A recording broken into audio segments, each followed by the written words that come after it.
اعلی مرتبت سامعین و ناظرین، السلام علیکم ورحمۃ اللہ وبرکاتہ۔ آج 4 رمضان المبارک ہے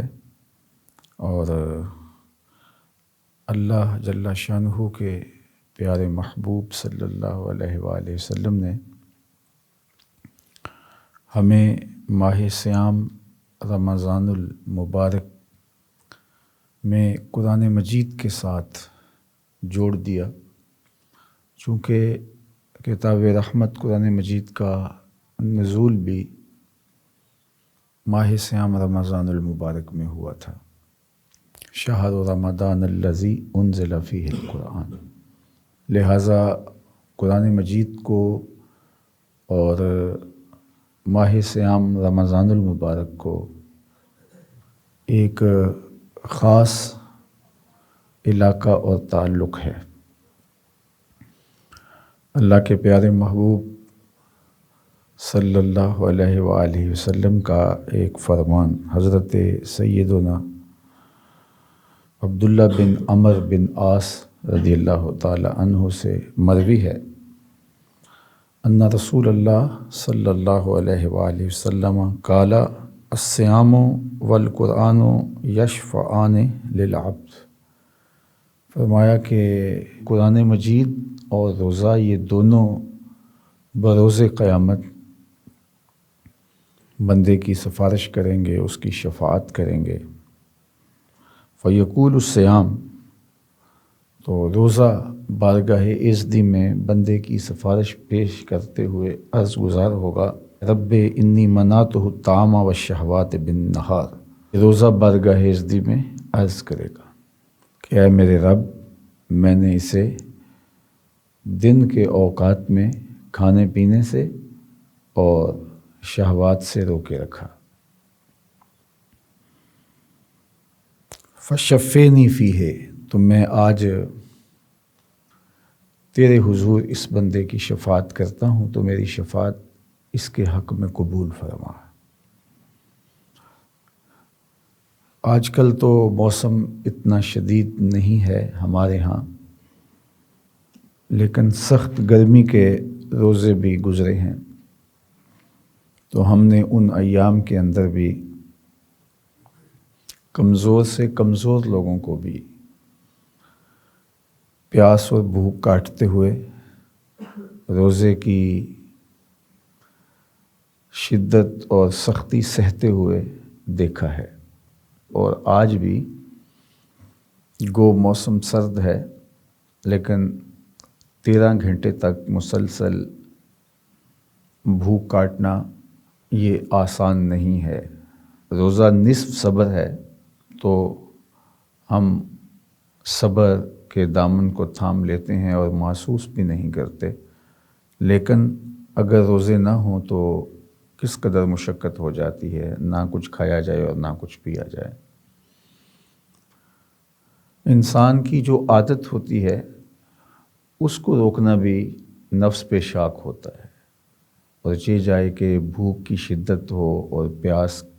کی شدت ہو اور انسان اس کو گوارا کرے۔ اور جو لوگ ساتھ کام کاج بھی کرتے ہیں، مشقت بھی کرتے ہیں، مزدوری بھی کرتے ہیں، تو ان کا معاملہ تو اور سخت ہو جاتا ہے۔ لیکن اس کے باوجود اللہ کی رضا کے لیے، اس کی خوشنودی حاصل کرنے کے لیے، امتثال امر الہی کے لیے، اس کے حکم کی تعمیل کے لیے کمزور سے کمزور لوگ بھی اپنے آپ کو اس کا پابند بناتے ہیں۔ تو یہ دلیل ہے اس کے ساتھ محبت کی، یہ اللہ جل شانہ کی اطاعت اور فرما برداری کا ایک رنگ ہے جو ماہ صیام میں ہم اس کے بندوں کے اوپر چڑھا ہوا دیکھتے ہیں۔ اللہ بندوں کا قدردان ہے، تو روزہ رکھنے والے یہ مشقت اس کے لیے سہتے ہیں، تکلیف گوارا کرتے ہیں، تو وہ بھی اس کا مول ڈالے گا، حتیٰ کہ روزے کو باقاعدہ شفیع بنا کے اللہ جل شانہ قیامت کے دن بندے کی سفارش کے لیے پیش فرمائے گا۔ یہ بندے کی عزت افزائی ہے کہ روزہ اس کے لیے اس دن اسپیشل سفارش کرے گا۔ اللہ تو جانتا ہے وہ دلوں کے بھید اچھی طرح سے جانتا ہے، تو اللہ تعالیٰ اس کے بدلے میں اسے جنت عطا کر دے، آتش دوزخ سے نجات فرما دے۔ اس کا وعدہ بھی ہے روزہ داروں کے لیے اور دیگر نیک اعمال بجا لانے والوں کے لیے، لیکن باقاعدہ روزے کو اس کے لیے شفیع بنا کے کھڑا کیا جائے گا، اور وہ بارگاہ عزتی میں عرض گزار ہوگا کہ میرے مالک، اس نے بھوک پیاس کاٹی، تکلیف سہی، دن کے اوقات میں اپنی خواہش نفس سے رک گیا، آج میں تیرے حضور اس کی شفاعت کرتا ہوں اور اس کی مغفرت کے لیے تیرے حضور عرض گزار ہوں۔ تو اللہ کے پیارے محبوب صلی اللہ علیہ وآلہ وسلم فرماتے ہیں کہ ایک تو یہ روزہ اللہ کے حضور شفاعت کرے گا، وَيَقُولُ القرآن، اور قرآن کہے گا کہ مَنَعْتُهُ النَّوْمَ بِاللَّيْلِ، اللہ اس نے راتوں کی تنہائیوں میں تلاوت کلام مجید سے اپنی نیند قربان کی، تو میں نے اس کو روک دیا تلاوت کی وجہ سے سونے سے۔ تو دن کو اس نے بھوک کاٹی، مشقت گوارا کی، تکلیف برداشت کی، اور رات پھر نرم اور گداز بستر پر لیٹنے کی بجائے یہ قرآن پڑھتا رہا، صلاۃ التراویح کے اندر قرآن مجید کی تلاوت سنتا رہا، اور سحری کے وقت اٹھ کے نیند قربان کر کے تلاوت کلام مجید کا اہتمام کرتا رہا۔ فشفینی فیہ، مالک میں اس کے لیے تیرے حضور شفاعت کرتا ہوں، یعنی روزہ بھی اللہ کے حضور شفیع بن کے کھڑا ہوگا اور روزہ دار کے لیے سفارش کرے گا، اور قرآن بھی شفیع بن کے بارگاہ عزتی میں کھڑا ہوگا اور سفارش کرے گا۔ اور مجھے بتائیے اس دن اللہ کے اذن کے بغیر کون سفارش کر سکتا ہے؟ تو یہ اللہ کے حکم اور اللہ کے اذن کے ساتھ سفارش کر رہے ہوں گے۔ تو اللہ جل شانہ نے روزہ رکھنے والے اور قرآن مجید کی تلاوت کرنے والے کو اعزاز دینے کے لیے ان کو یہ اذن اور حکم ارشاد فرمایا ہوگا۔ تو جب یہ عرض گزار ہوں گے تو اللہ کے محبوب صلی اللہ علیہ وآلہ وسلم نے ارشاد فرمایا فَيُشَفَّعَانِ، تو ان دونوں کی سفارش اللہ قبول فرما لے گا۔ عالی مرتبت سامعین، ناظرین، یہ کس قدر اللہ کی برستی رحمتوں کا موسم ہے، اور وہ کتنے ہی بد نصیب لوگ ہیں کہ جو اس سرد موسم کے اندر بھی روزہ نہیں رکھ پاتے، کہتے ہیں میرے سے ممکن نہیں ہے، جب کہ وہ آسودہ ماحول میں زندگی بسر کر رہے ہوتے ہیں، اور مزدوری کرنے والے، مشقت سہنے والے، مشکل کام کرنے والے، وہ سوکھی روٹی کھا کے بھی سارا دن روزے سے ہوتے ہیں۔ اور آسودہ شخص اگر بہانہ بنا لے کہ نہیں جی میرے لیے مشکل ہے، تو یہ سوائے بد نصیبی کے اور کوئی نہیں ہو سکتا۔ اگر کسی نے ماہ صیام کا روزہ چھوڑ دیا، اس کے بدلے میں وہ ساری زندگی بھی روزے رکھے، تو اس کا بدل نہیں ہو سکتا۔ اللہ جل شانہ نے اس مہینے کے روزوں میں اتنی برکت رکھی ہے۔ اللہ کے حکم کی تعمیل تو ہے ہی ہے، امتثال امر الہی تو ہے ہی ہے، ایک فریضے کی ادائیگی تو ہمارے ذمے ہے، وہ تو ہم نے کرنی ہی کرنی ہے، لیکن اللہ جل شانہ نے اس کا اجر اتنا رکھا ہے، اس کا صلہ اتنا رکھا ہے کہ اگر لوگوں کو پتہ چل جائے کہ ماہ صیام ہے کیا، تو وہ آرزو رکھیں کہ پورا سال ہی ماہ صیام ہو، روزے ہی روزے ہوں، اور ہم اللہ کے حضور اس مہینے کی برکتیں جو سال پہ پھیل جائیں سمیٹتے رہیں۔ تو بہرحال یہ ماہ صیام رمضان المبارک کی برکتیں ہیں جو میںہ کی طرح برس رہی ہیں، اور ہمیں دامن پھیلا کے ان کو سمیٹ لینا چاہیے، اور یہ روزہ وفا نبھائے گا۔ ہم روزہ رکھنے کے بعد قبر میں اتر جائیں گے، پھر صدیاں گزریں گی، پھر قیامت آئے گی، 50,000 سال کا وہ دن ہوگا۔ روزہ یاد رکھے گا، روزہ وفا نبھائے گا اور اللہ کے حضور کھڑا ہوگا اس شخص کے لیے جس نے روزہ رکھا، اور کہے گا مالک اس نے بھوک اور پیاس کاٹی، تکلیف گوارا کی، اوقات نہار میں دن کے اجالوں میں اپنی خواہش نفس کو ترک کیا، میری سفارش اس کے حق میں قبول فرما۔ اور یہی قرآن کہے گا مالک اس نے راتوں کی تنہائیوں میں نیند کو قربان کیا میری خاطر اور تلاوت میں لگا رہا، تو میں اس کے حق میں سفارش کرتا ہوں، میری سفارش قبول فرمائی جائے۔ تو اللہ روزے کی سفارش بھی قبول فرمائے گا اور قرآن کی سفارش بھی قبول فرمائے گا، چونکہ اذن خود ہی دیا ہے کہ سفارش میرے حضور اس بندے کی کرو، یہ اس بندے کا اعزاز اور تکریم ہوگا، تو پھر اللہ جل شانہ اپنی عنایت خاصہ سے ان کو مالا مال فرمائے گا۔ قرآن مجید کی تلاوت کے حوالے سے، عظمت کے حوالے سے بہت ساری احادیث وارد ہیں۔ میں اس مختصر وقت کے اندر اللہ کے محبوب کے کچھ فرامین آپ کے سامنے رکھنا چاہتا ہوں تاکہ ہمیں ترغیب ہو اور ہم قرآن مجید کی تلاوت کو شعار بنائیں، اور بالخصوص ماہ صیام میں تو ہمارا کوئی دن اور ہماری کوئی رات قرآن سے خالی نہیں ہونی چاہیے۔ حضرت امام بہقی نے حضرت سیدنا عثمان غنی رضی اللہ تعالی عنہ سے روایت کی ہے کہ جن کے دل طہارت کے نور سے مالا مال ہو جاتے ہیں تو قرآن سے کبھی وہ رجتے نہیں ہیں، کبھی سیراب نہیں ہوتے۔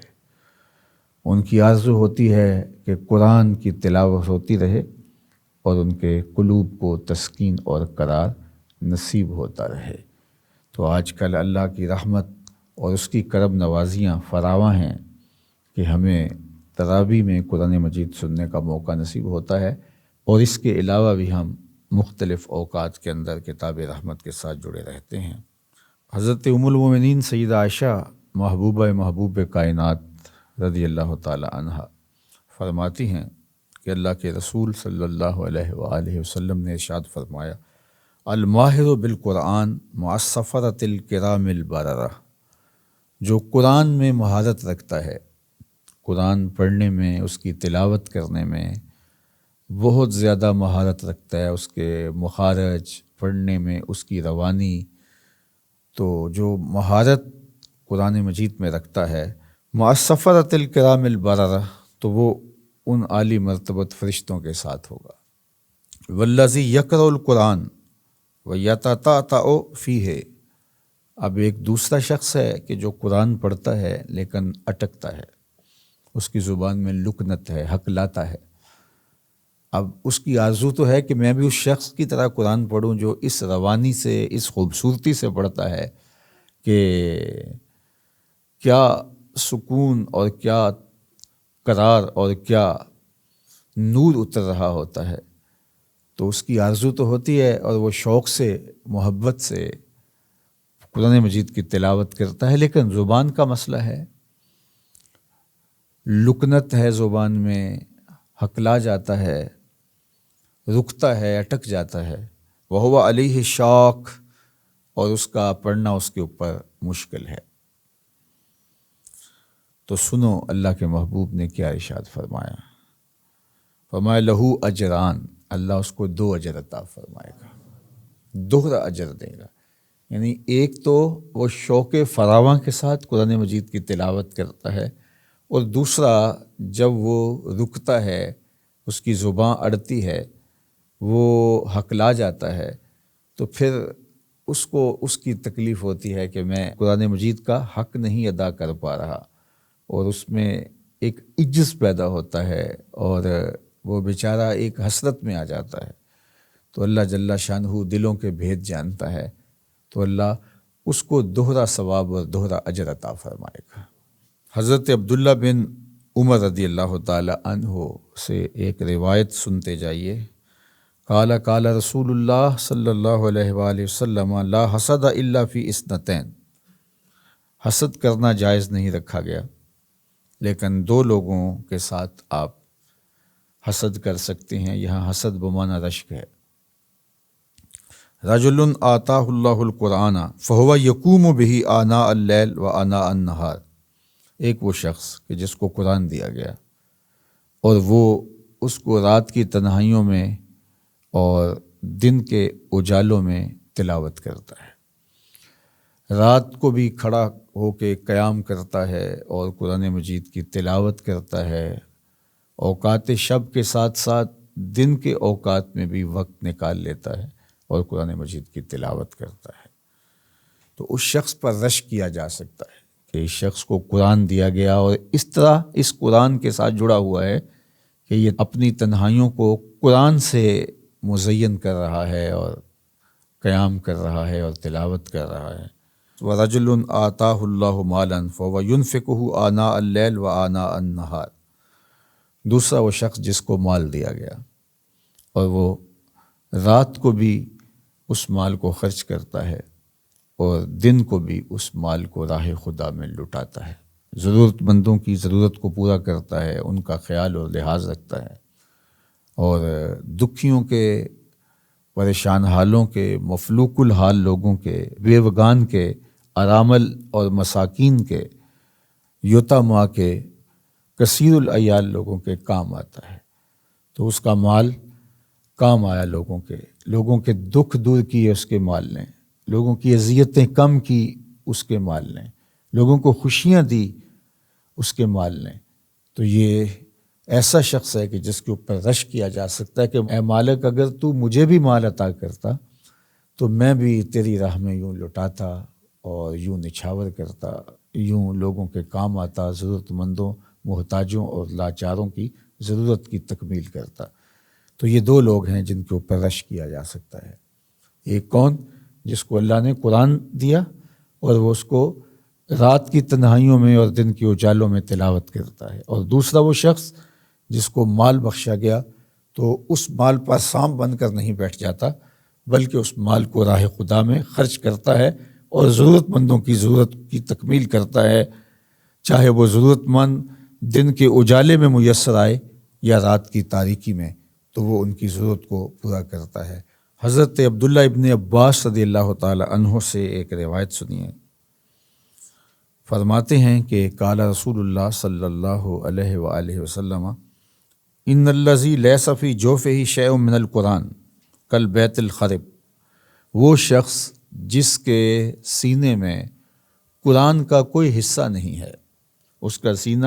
نور قرآن سے خالی ہے، تو فرمایا وہ ایسے ہے جس طرح کوئی اجڑا ہوا گھر ہو۔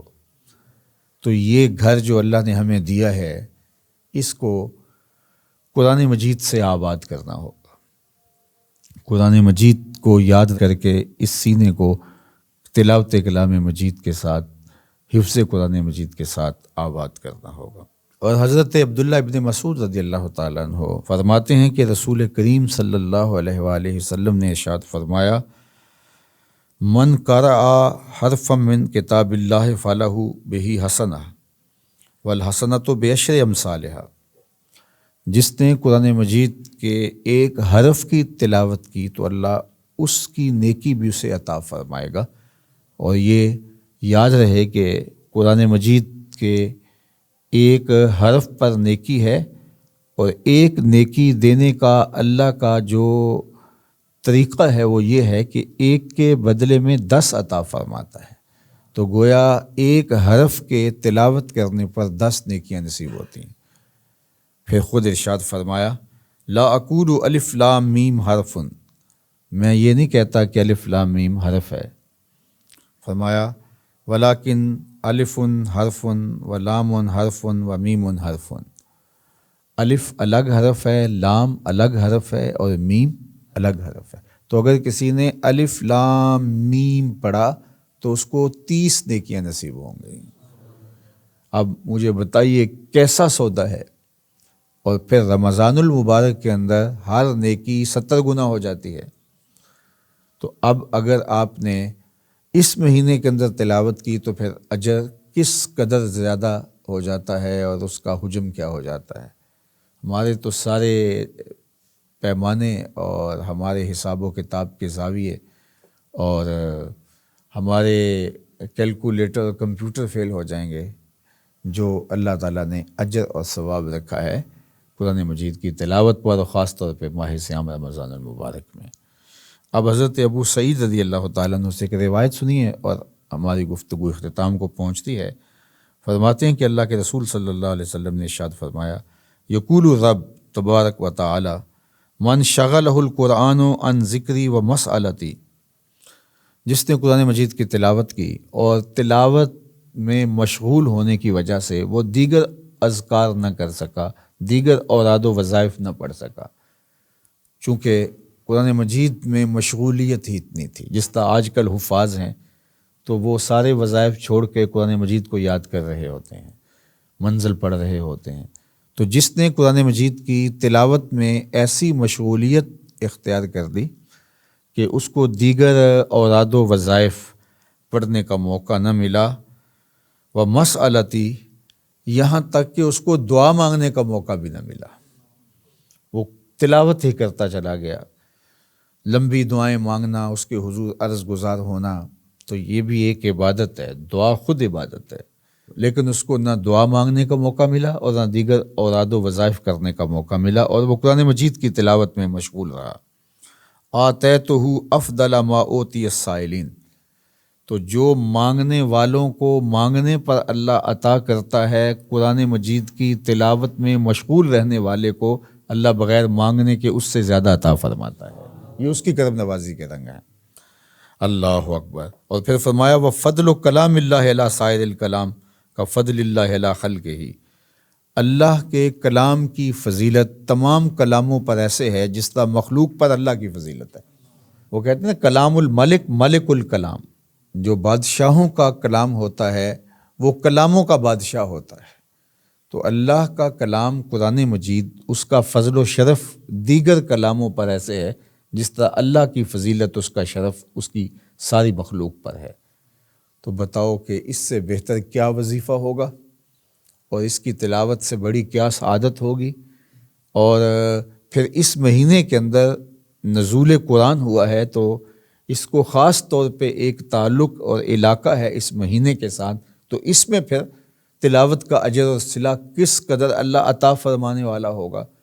ہر سال ماہ صیام رمضان المبارک میں جبریل امین اللہ کے محبوب علیہ السلام کے ساتھ آ کے قرآن کا دور کیا کرتے تھے، اور جس سال حضور کا وصال ہوا ہے اس سال حضرت جبریل نے 2 مرتبہ حضور کے ساتھ قرآن کا دور کیا۔ تو اللہ کے محبوب علیہ السلام کے ساتھ قرآن کا دور جبریل امین کرنے آتے ہیں۔ تو یہ مہینہ قرآن مجید کی تلاوت کے حوالے سے خاص ہے، اور اس مہینے میں قرآن مجید کی تلاوت سے جو شخص محروم رہا تو آپ سمجھ لیں کہ وہ محروم ہی ہے، کہ جس کو اس موسم میں بھی کتاب رحمت کی تلاوت کا یا سماعت کا موقع نہیں ملا ہے، اور غفلت کے اندر یہ مبارک مہینہ گزار رہا ہے، جب کہ اللہ کی رحمتوں کی لوٹ سیل لگی ہے، اس کی کرم نوازیوں کے می برس رہے ہیں، انوار و تجلیات اتر رہے ہیں زمین پر آسمان سے، اور اللہ اپنے بندوں کو غفران و رحمت کے پردوں میں ڈھانپ رہا ہے۔ اللہ کی رحمتیں بندوں کی مغفرت کے بہانے ڈھونڈ رہی ہے۔ تو اس موسم کے اندر بھی جو غفلت میں، برائی میں، بدکاری میں، گناہوں میں، آوارگی میں یہ موبائل کے اوپر فضول وقت گزار کر کے اپنی زندگی کو برباد کر رہا ہے، تو میں سمجھتا ہوں اس سے بڑا احمق کوئی نہیں ہے۔ تو آئیے میں اور آپ اس ماہ منور میں، اس مہینے میں خاص طور پہ قرآن مجید کے ساتھ جڑ جائیں، اور یہ جو قرآن مجید کی لذت اور قرآن مجید کا ایک سرور ہے جو ہمیں نصیب ہو گیا، تو پھر ہم کبھی بھی اس وظیفے کو قضا نہیں کر پائیں گے، ماہ صیام کے بعد بھی۔ اور ماہ صیام یہی سکھانے کے لیے آتا ہے، ہمیں بھوک پیاس کے ذریعے سے تقویٰ سکھاتا ہے یہ مہینہ، ہمیں اضافی نمازیں اور نوافل پڑھنے کی جو ترغیب دی گئی ہے، تو اس کے ذریعے سے ہمیں شوق عبادت پیدا ہوتا ہے، قرآن مجید کی تلاوت کے ذریعے سے قرأت قرآن کا شوق پیدا ہوتا ہے۔ تو پھر ہم ماہ صیام کے بعد بھی اس عادت کو جو اللہ نے ہمیں اس پورے ایک مہینے میں نصیب فرمائی ہوتی ہے، اس کو ہم اپنی زندگی کے اندر شامل کر لیتے ہیں، اور پھر یہ سلسلہ آگے چلتا رہتا ہے۔ اور میں نے دیکھا ہے